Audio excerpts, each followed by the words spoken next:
से आप सबको ये जो मानव देह मिला है, ये आप सब अगर महाराज जी के लेक्चर सुनते होंगे तो ये बात आप समझते होंगे कि इस देह का इम्पोर्टेंस बहुत अधिक है। ये देह देव दुर्लभ है, देवताओं के लिए भी ये शरीर पाना बड़ा मुश्किल है।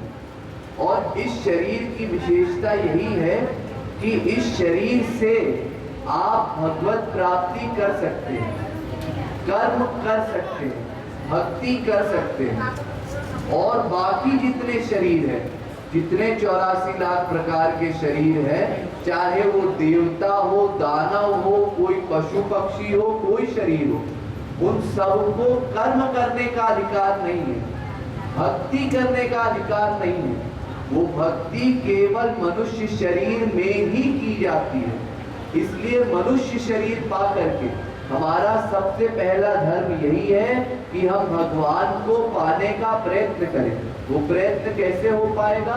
हम अपने अंतःकरण में उनके मिलने की परम व्याकुलता बनाएं। जैसे अगर आपकी कोई आदत होगी, कोई भी आदत, किसी की टीवी देखने की आदत होती है, किसी की मैगजीन पढ़ने की, पेपर पढ़ने की आदत होती है, किसी की चाय पीने की आदत होती है, कुछ खाने की आदत होती है, तो अगर उसको वो चीज नहीं मिलती जिस समय वो चीज वो देखा करता है, उसका सेवन किया करता है, उस समय उसको वो ना मिले तो उसको व्याकुलता होती है। कहाँ गया आज, ऐसा क्यों नहीं हुआ, आज क्यों नहीं हमको मिल रहा है। ऐसे ही सत्संग करने की एक आदत डाल लें हम, तो एक व्याकुलता हो, आज सत्संग क्यों नहीं हो रहा है, आज क्यों नहीं गए हम, क्या बात हो गई। जब ऐसी भावना आपके भीतर आएगी तब समझिए अब हम भक्ति कर रहे हैं। अगर यहाँ आप आ रहे हैं केवल अटेंडेंस लिखवाने के लिए, या सोचते हैं कि भाई एक आध दिन प्रोग्राम हुआ, एक दिन भगवान की भक्ति कर ले तो हमारा काम बन जाएगा, तो इससे आपका मन भगवान में नहीं लगेगा, क्योंकि अधिक समय आप संसार को देते हैं।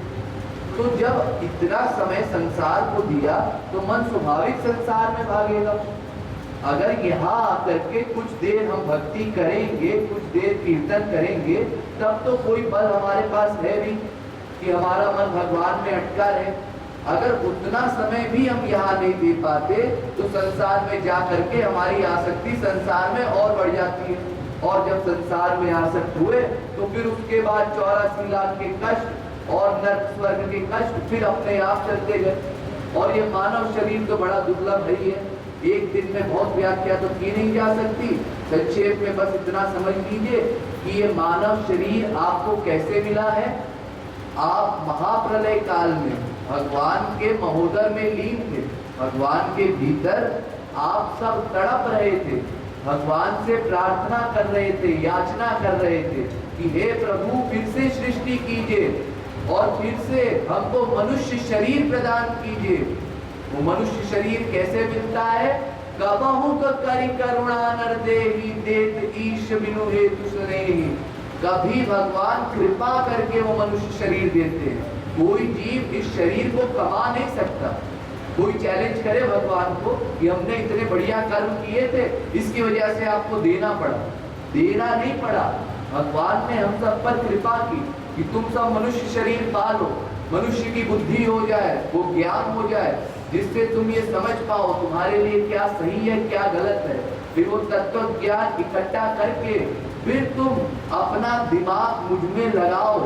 अपना दिमाग जो तुमने संसार में लगा रखा था, इसी कारण से जो बार बार संसार में भागता है, तो वहां से हटा करके फिर मुझ में लगाओ। फिर जब लगने लगेगा तो फिर मन मेरी तरफ भागेगा और संसार से अलग होगा। और फिर जितनी साधना हम इस जन्म में किए रहेंगे, बस उसी का फल हमको अगले जन्म में मिलेगा। अगर हमने इस जन्म में ठीक साधना नहीं की, महाराज जी जैसा गुरु पा करके भी, ऐसा सत्संग का माहौल पा के भी हमने ईश्वर भक्ति नहीं की, तो फिर अगले जन्म में फिर कुत्ता बिल्ली गधा बनेंगे और फिर पछताएंगे। तो क्या मतलब हुआ? इतने स्वर्णिम युग में आकर के भी, इतने अच्छे गुरु मिल के भी आप उनका लाभ ना ले पाए, इसलिए सत्संग करना बहुत आवश्यक है। और अगर सत्संग नहीं करेंगे तो अंतःकरण की शुद्धि नहीं होगी, और जब तक अंतःकरण शुद्ध नहीं होगा तब तक ना भगवान के प्रति प्रेम बढ़ेगा, ना हमारे भीतर जो सद्गुण है, दीनता, नम्रता, सहनशीलता वगैरह जो भगवत गुण है, उनका उद्गार भी नहीं होने पाएगा। इसलिए सत्संग करना बड़ा आवश्यक है। कोई रहे ना रहे, आप सब एक एक आदमी अपनी अपनी जिम्मेदारी ले कि हम तो अवश्य आएंगे। राधे राधे।